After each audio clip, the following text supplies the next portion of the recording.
Selamat datang di channel Sumber Belajar, media belajar masa kini. Mari kita belajar materi kelas 5, tema 1, subtema 1, pembelajaran kedua, tentang gambar cerita dan organ gerak hewan. Namun sebelumnya, silakan klik tombol subscribe dan nyalakan loncengnya agar kalian tidak ketinggalan video-video terbaru dari kami. Mari kita simak video pembelajaran dari kami. Berikut ini adalah contoh sebuah gambar cerita. Pak Rudi mengajak Edo ke kandang kelinci miliknya. Kandangnya sangat luas, kelincinya banyak sekali. Pak Rudi dan Edo memberi makan kelinci. Mereka memberikan wortel. Kelinci sangat suka makan wortel. Semua kelinci berkumpul mendekat pada Edo. Edo senang sekali. Edo tertawa kegirangan melihat tingkah lucu kelinci-kelinci di kandang kelinci milik Pak Rudi. Semakin lama diamati, tingkah lucu kelinci semakin menggemaskan. Edo pun ikut berlarian mengejar kelinci. Sesekali Edo menirukan gerakan lucu kelinci, melompat, berlari, dan berdiri dengan dua kaki. Sobat Sumber Belajar, gambar cerita merupakan gambar atau serangkaian gambar yang mengandung sebuah cerita. Contoh gambar cerita adalah gambar ilustrasi. Gambar ilustrasi merupakan gambar yang mendukung isi sebuah bacaan atau teks. Gambar ilustrasi dibedakan menjadi dua macam, yakni gambar yang berupa foto dan gambar tangan. Penggunaan gambar ilustrasi disesuaikan dengan kebutuhan dan isi bacaan atau teks. Adapun ragam gambar ilustrasi antara lain berupa cergam atau cerita bergambar, komik, pamflet, cover, kartun, dan karikatur. Gambar ilustrasi merupakan penggambaran dari sebuah teks. Tujuan ilustrasi adalah untuk memperjelas, memperindah, dan menerangkan isi atau informasi dari sebuah bacaan. Objek gambar ilustrasi dapat berupa manusia, hewan, tumbuh-tumbuhan, atau benda-benda yang ada di sekitar kita.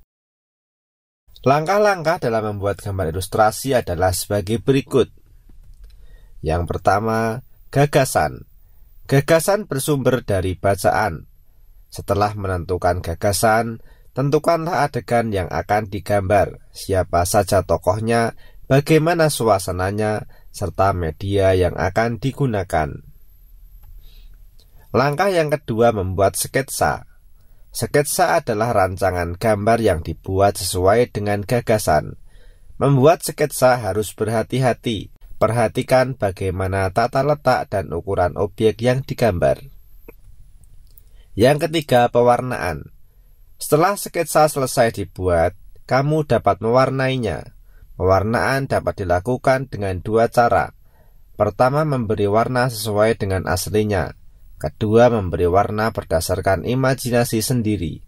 Kamu dapat menggunakan cat air, cat minyak, pensil warna, spidol, dan lain-lain. Selanjutnya, media gambar. Yang pertama adalah media alas gambar. Media alas merupakan media atau tempat untuk menuangkan gambar. Kamu dapat menggunakan kanvas, kain, kertas, atau bahkan kaca dan komputer. Media ini juga berpengaruh pada pemilihan media pewarna yang digunakan. Selain itu juga berpengaruh pada awet dan tidaknya hasil gambar pada saat disimpan. Yang kedua, media pewarna. Media pewarna dibagi menjadi dua. Yang pertama, pensil warna. Jenis pensil ini banyak mengandung lilin. Pilihan warnanya pun banyak sekali. Yang kedua, cat air. Cat air adalah pewarna yang terlebih dahulu dicampur dengan air sebelum digunakan. Ada dua macam cat air, yakni transparan dan tidak transparan. Sobat Sumber Belajar, selanjutnya kita akan berlatih membuat gambar cerita. Kita bisa menuliskan ceritanya sebagai berikut. Gambar yang pertama, Seekor kelinci memiliki 3 anak. Induk kelinci sangat sayang dengan anak-anaknya. Dia selalu menyusui anak-anaknya. Kemudian gambar yang kedua bisa kita tuliskan. Anak kelinci merasa lapar. Dia mencari dan makan makanan kesukaannya, yaitu wortel. Pada gambar yang ketiga, setelah kenyang, anak kelinci bermain. Mereka berlari dan lompat ke sana kemari dengan keempat kakinya. Sobat Sumber Belajar, perhatikanlah organ gerak kelinci berikut ini. Nama organ gerak adalah kaki. Fungsi utama kaki pada kelinci adalah untuk bergerak. Kelinci bergerak dengan meloncat menggunakan kaki. Kaki belakang kelinci lebih kuat dan panjang dibandingkan dengan kaki depannya. Selanjutnya, marilah kita isi organ gerak hewan berikut ini.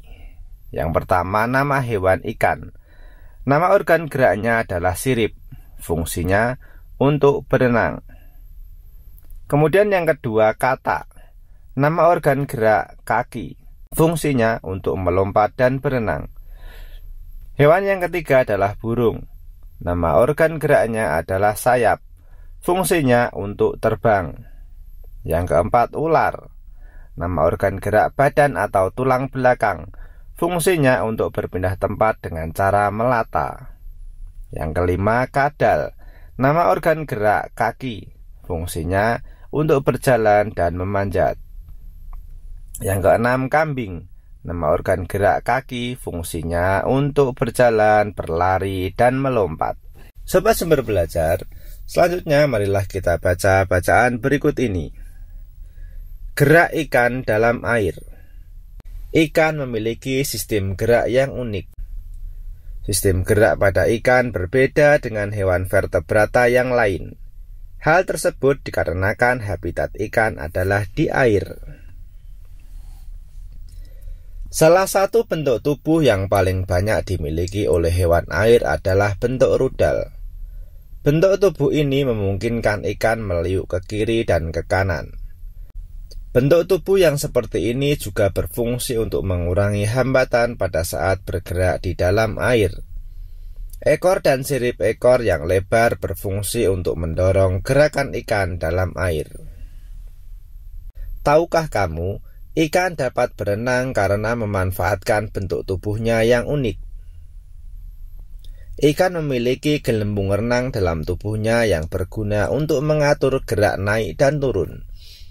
Ikan memiliki susunan otot dan tulang belakang yang fleksibel untuk mendorong gerakan ekornya di dalam air. Sebagian besar ikan menggunakan gerak tubuh ke kanan dan ke kiri bersama dengan sirip ekornya untuk menghasilkan gaya dorong ke depan. Ikan yang bergerak dengan sirip samping dan sirip tengah cocok hidup di terumbu karang. Jenis ikan ini tidak dapat berenang secepat ikan yang menggunakan tubuh dan sirip ekornya. Sobat Sumber Belajar, selanjutnya kita akan menemukan ide pokok dan kalimat pengembang tentang bacaan gerak ikan dalam air. Paragraf yang pertama, ide pokoknya, ikan memiliki sistem gerak yang unik. Kalimat pengembangnya, sistem gerak pada ikan berbeda dengan hewan vertebrata yang lain. Hal tersebut dikarenakan habitat ikan adalah di air. Kemudian pada paragraf yang kedua, ide pokok, bentuk tubuh yang paling banyak dimiliki oleh hewan air adalah bentuk rudal. Kalimat pengembangnya, bentuk tubuh ini memungkinkan ikan meliuk ke kiri dan ke kanan serta berfungsi untuk mengurangi hambatan pada saat bergerak di dalam air. Pada paragraf yang ketiga, ide pokok, ikan dapat berenang karena memanfaatkan bentuk tubuhnya yang unik. Kalimat pengembangnya, ikan memiliki gelembung renang dalam tubuhnya yang berguna untuk mengatur gerak naik dan turun. Ikan memiliki susunan otot dan tulang belakang yang fleksibel untuk mendorong gerakan ekornya di dalam air.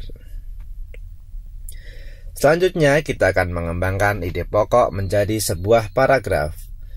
Ide pokok yang pertama, aku mempunyai hewan kesayangan.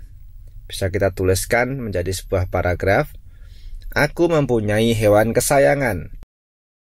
Hewan kesayanganku adalah seekor kucing yang kuberi nama Molly.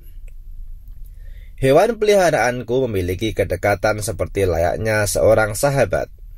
Kemudian pada paragraf kedua, aku bermain dengan hewan kesayanganku setiap hari. Molly merupakan anak kucing yang lucu. Dia selalu berlarian ke sana kemari mengejar serangga di halaman rumah. Dia juga mengejarku sambil mengeong-ngeong dan mengibaskan ekornya. Pada paragraf yang ketiga, aku rajin memberinya makan. Aku memberi makan Molly secara teratur 3 kali sehari. Dia menyukai semua makanan yang aku berikan padanya, misalnya ikan asin, ikan, dan ayam. Pada paragraf yang keempat, aku rajin membersihkan tubuh dan kandangnya. Aku memandikannya 3 kali seminggu. Kadang aku membawanya ke dokter hewan untuk memeriksakan kesehatannya. Kandangnya juga aku bersihkan setiap hari. Semua aku lakukan agar Molly tumbuh dengan sehat. Sobat Sumber Belajar, demikian penjelasan dari kami. Jangan lupa like, share, and subscribe channel Sumber Belajar. Terima kasih.